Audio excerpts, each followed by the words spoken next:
Hi, I'm Daniel, and I'm really happy to be back with my good friend.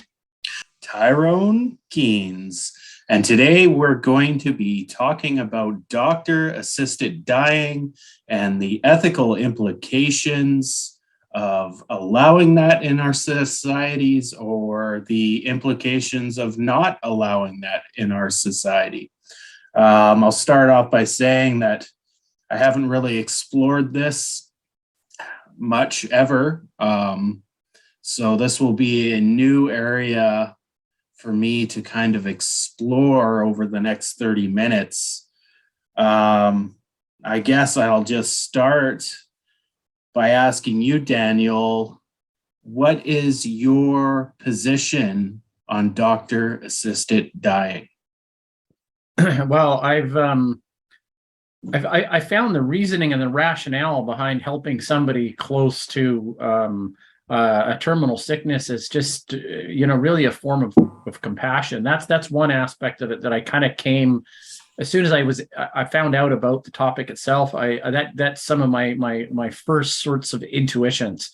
As I've started to investigate it further, of course, there is a Platonic idea of us living in our bodies that are it's just really temporary. What really defines us is what we think, and I guess the information that we leave loved ones and that type of thing, right? So then I've also had another thought as of recently about suicide, but maybe more on an aggregate level, because one of the things, and we were just talking about this roughly, but it is honestly part of what I've been thinking about lately, especially about suicide is or death in general, is the lack of discussion in climate models about the decay of populations. And I know you can speak about this, whether or not the various aspects of points, tipping points in climate models, whether or not severe decreases in populations are taken into account, and how that affects or decreases overall emission or CO2 load. Well, that's decreasing the population is kind of the end of that loop. So this is we'll kind of digress here, but really it's our human ability to convert natural resources into the things we need via energy that has allowed our population to grow. And then, of course, the side effect of that is CO2 emissions. So might have lost your question here. It's not that the effect of the population changing affects the other variables. It's the other variables that affect the population and what size it is. Right. If that kind of answers your question. If I go back to the world models, its story that model tells is that population is driving everything. The more people there are, there's going to be more capital, and intuitively that sounds like how that works, but it's actually the other way around. It's because there's more capital that enables a larger population. Yeah, and I didn't mean to railroad the conversation, but I think, to return back to death and dying and institutional sponsored sanctioned dying, I think there's a direct pull away from a religious law or authority that encourages, for replication purposes, a strong I shouldn't say that. It's not just for replication purposes of the cult. It's actually also, I think there is some wisdom in there in terms of smaller community sizes. If we are brothers and dad was we had a big plot of land, it's going to be advantageous versus the other guy across the street that doesn't have any kids. So still remnants out of an agrarian society. Now, I think really to kind of get this in focus, the idea is just whether or not it's ethically right or ethically wrong. And the reason why I bring all of this meta, larger scale sorts of things into the conversation is I think that's important. I think it's important to know what kind of society we live in, not just on the laws that I'm making or the things that I'm deriving actually come from something bigger than myself, right? So if my sole source of decision making was how it made me feel, and I didn't take into consideration about all of the outlying factors, I think it would be an ill-informed and conceived idea, to be quite honest. Right. I agree. And as you were talking, I think about population dynamics, and well, here's the thing, right? The crux of our conversation is: does a person have a right to choose to die if they are cognitively aware of their situation and can make a choice? I no longer have a meaningful life ahead of me, that I feel that the individual has that index or that standard, and it comes down to the individual. They feel that way. They should be allowed to die. And we'll look at it, and this goes back to our talk right at the beginning with population dynamics. Our healthcare system right now is geared from a capitalistic perspective, and that includes Canada. And I'm not talking about if it's private or government sponsored, but it is geared to extension of life, having a longer lifespan. And I think one of the consequences of climate change may be that we need to readjust our primary goal of the healthcare system in extending life and changing it to a quality of life. And that quality of life may not include the length. And that ties in with the population dynamics, that it might not be suitable to have 80-year lifespans anymore. And I know in Star Trek, they make it to 120 and 140 years in that utopia world, but we don't have the ability to move anywhere else. So from a scientific perspective, I think it would be advantageous to allow people, and I'll exclude people that aren't cognitively aware. That is a whole different dynamic. But if they've had a meaningful life, that they should have the choice to end it. The benefits of that is our population dynamics are slowing down our birth rate. I think there's a great deal of people on this planet that have had fulfilling lives and now are suffering because of our idea of extending life beyond its pleasurable means, that would be on board with that philosophy of being able to choose to die earlier. Now, what about if there was a dog that kept squeaking a toy? I'll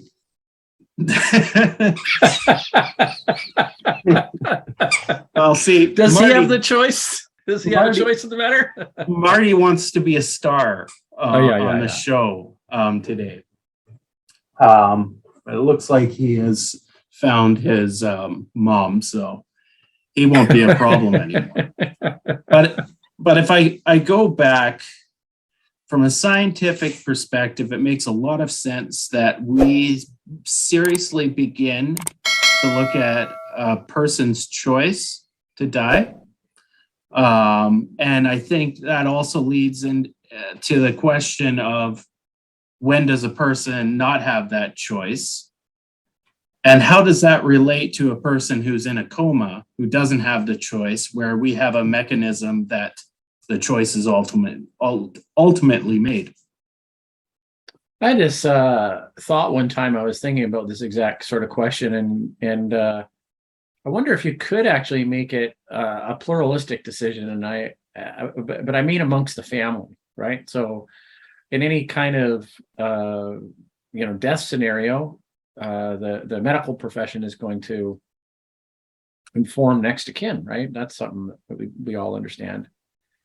And so I think that the suffering at that point ends for the individual, right? Not for obvious reasons. They are flatline, deceased, no longer with us, however you want to describe it. But the people that are left behind, that still have memories and affection for their lost friend, mother, father, child, whatever, they're going to suffer. And the reason why I said, what if something was set up that was, you need to have unanimous, or you need to have like buy-in from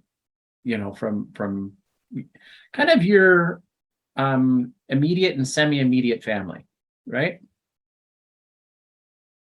So Yeah. I couldn't, it would be beyond my power for me to check out unless both my sons agreed, and my wife, and they all said, yeah, that's fine. You want to do that's up to you. I mean, I'm pushing it down to I understand the scope of what you're talking about. And then really the only contemporary conversation we're having is one where the quality of life has dropped down dramatically, right?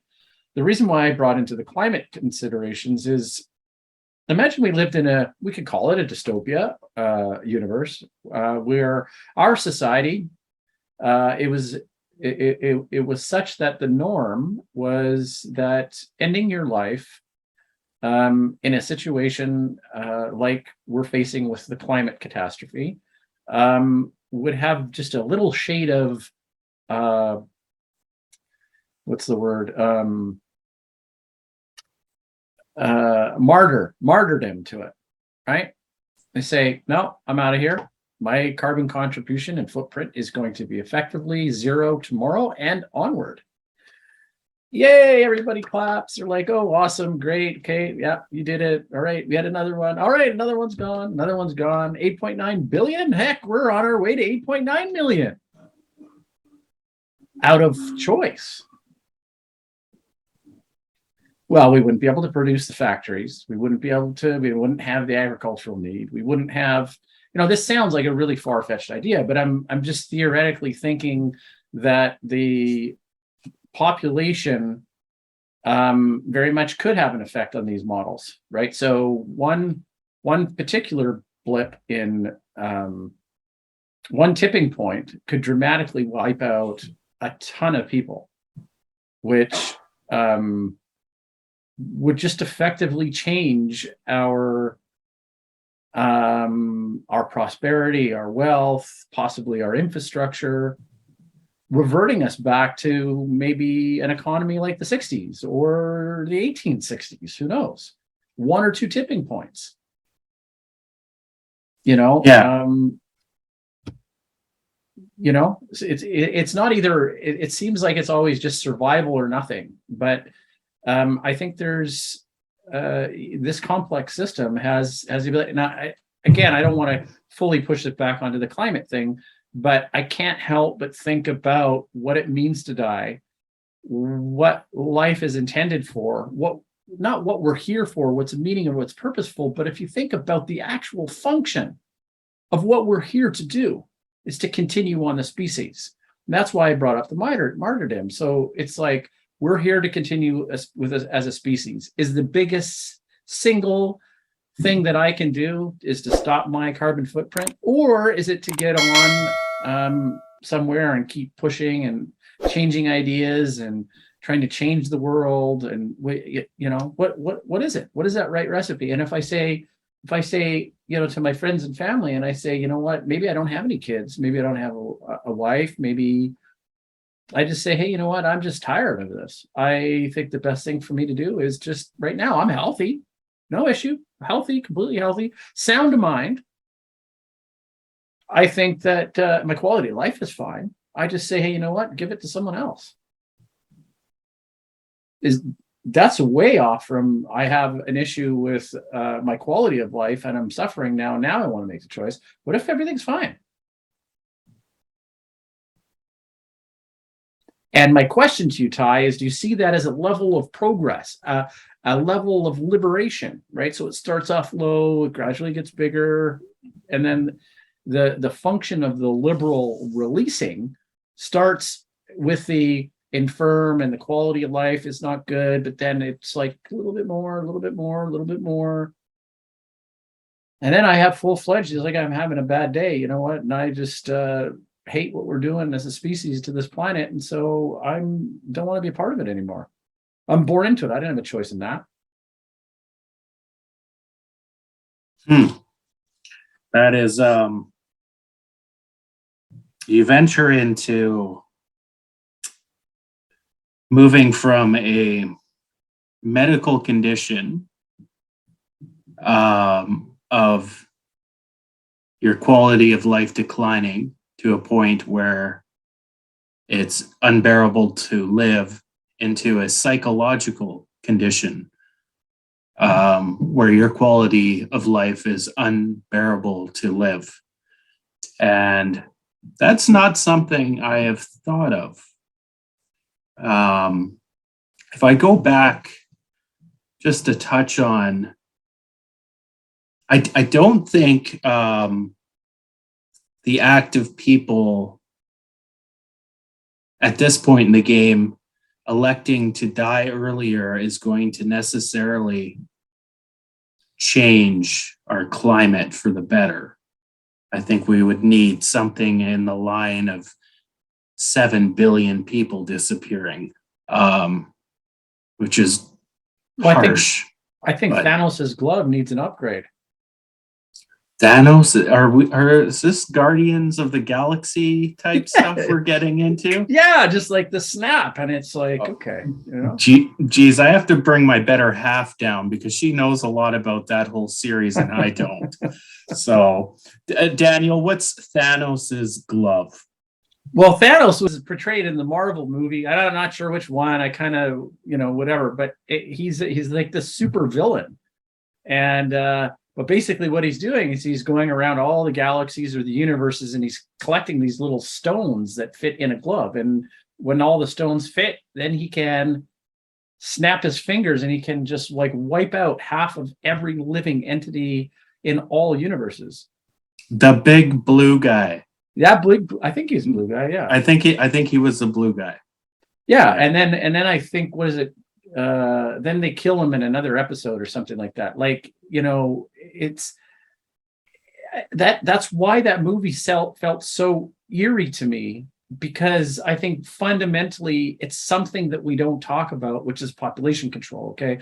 Now, I had this conversation with someone earlier today who I'll just choose to remain nameless, right? But he's a very wise man. And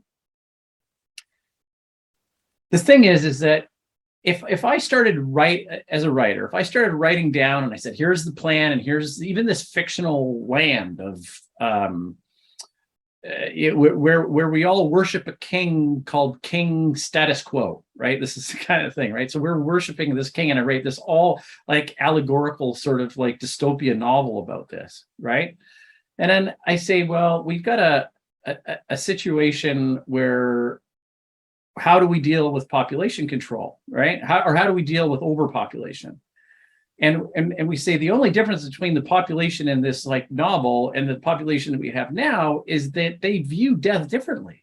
They view it as like, how quickly can I get from A to B mature, spread my genes, and have like a really, good and loving relationship and get to some sort of pinnacle and then disappear by the age of 35, right? Imagine that was the society that we did that, right? Well, that would be a little bit of a different society than we have now, right? I mean, our medical systems would look different. Our everything, we just would not be the same society, right? We wouldn't have the same wisdom, as we wouldn't, like, as an indigenous community, worship their elder community, right? In a way that modernity doesn't really worship the elders in the same way. So we would lack that kind of aspect or like demographic of our populations.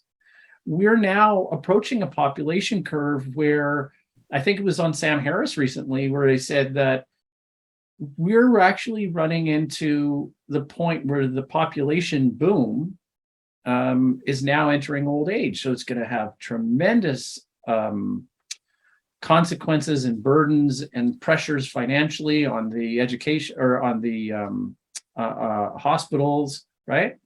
Okay. So what does our society become just from a sheer overload standpoint? Well, you're going to have pressures to put more money and funds in there, right? So now you're biasing towards, at least the way we are right now in our society, one particular political party over another one, right? One fundamental government over another fundamental government. Okay. Now, at the end of the day, what's going to move that power? Where's that power shift going to happen? Is it going to happen from a global governance of fairness and dignity, or is it going to happen from the who has the might is the one that makes the rules? And so who's going to suffer? I think I read Wallace Wells' book where he said it's going to make the Nazi atrocities in the concentration camps look like a warm-up exercise, because we're talking about billions of people dying. And, honestly, I think that we need to have, that needs to be factored into the models. Absolutely has to be factored into the models. If someone could have given me a COVID model before COVID and said, here's how it's going to, remember, science is predictable. I think no model maker should ever hide behind the fact that it says, well, it's just a model. Well, okay, then you keep adding stuff to the model until it gives you something that's predictable. This is what you need to pursue. That's your job. Otherwise, It's an incomplete theory. And I have come to the point where, I've been on conversations with Marxist thinkers, and I say, it doesn't tell the complete story. Steve's elaboration on Marxism was brilliant, but guys, it doesn't tell the complete story. It can't be true. Stop, residing in that camp. So until we can have a conversation about life and the meaningful and our role in that, in this overall direction, right? I think the conversation of Dr. Assisted suicide is incomplete, because it's kind of going up that moral arc. Like, it's compassionate to do it at life's end, after you've had a life of like long fulfilled life and you still have the intellectual capacity and all that sort of thing. But to me, it's much broader. What lens do you want to look at it through to begin with? And as Albert Camus said, the suicide is the ultimate philosophical question. Ty, I say, if I wanted to go tomorrow, do I have that choice? Do I? Do you?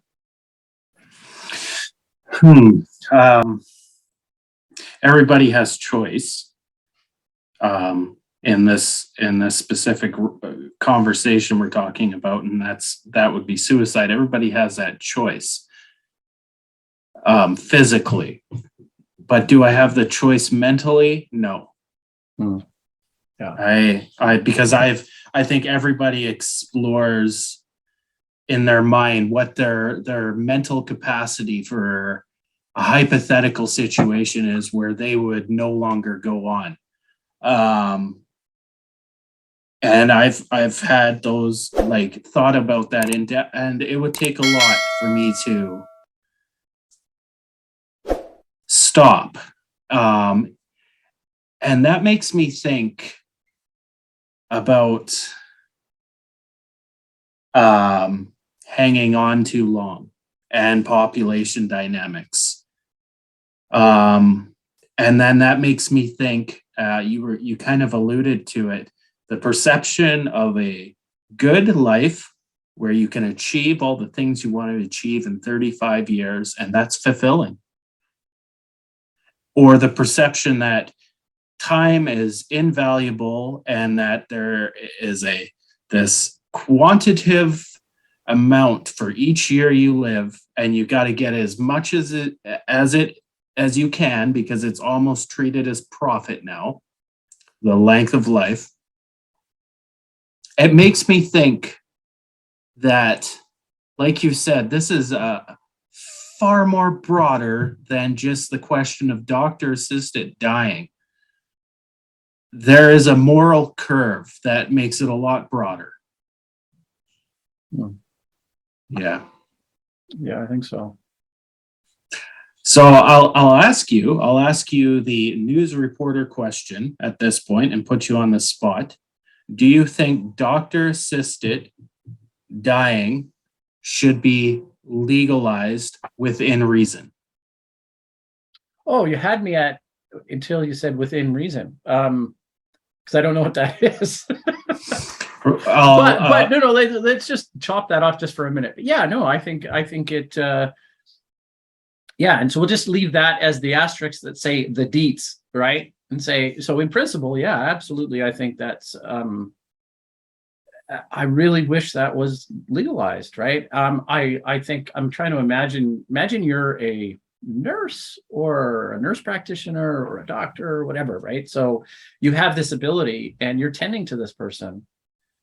I think it actually happens kind of like in the inside club anyways, right? Like, but it has to get to such a progressed state. Like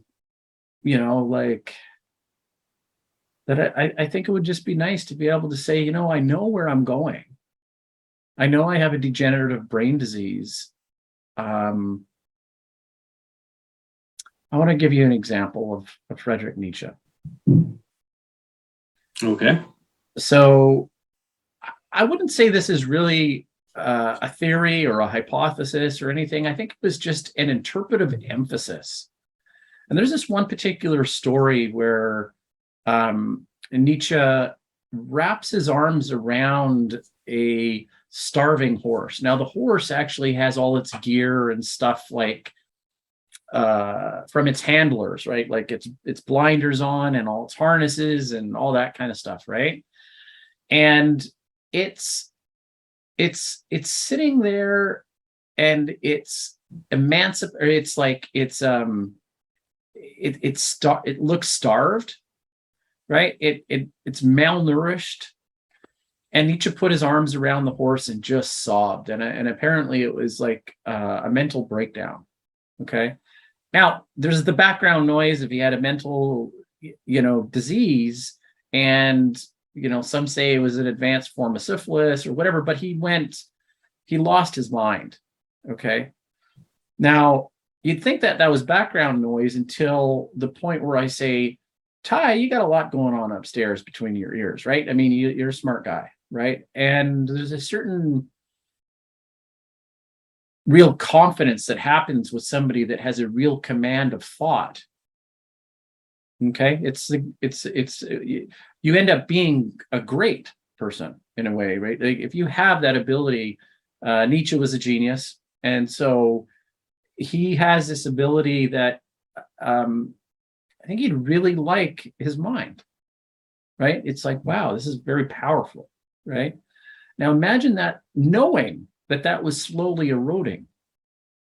And so now I want to bring in a word called essence. And so I think the reason why he collapsed with that horse is because that horse, his essence was gone. That horse could no longer be a horse. At what point is this strong animal, right? This animal that is meant to run and everything that a horse is supposed to do is sitting there trotting on like cobblestone and malnourished and he can't see, he's got blinders on. Like And just imagine that. Imagine what that quality of life for that horse would be. Now, imagine we're all living in a society where we've got 460, 470 parts per million. We've got economic collapse. We've got neighbors that want to steal from us, rape our wives. At what point do you say, fuck, I'm done with this shit? Prosperity was great, but I'm done.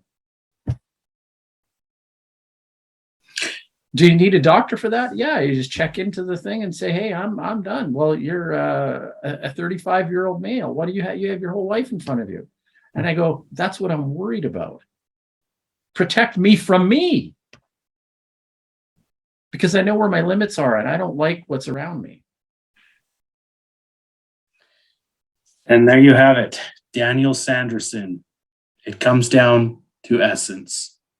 Well, that's the end of this episode. I'm Tyrone Keynes. Join us again next week, and with my favorite friend, Daniel Sanderson.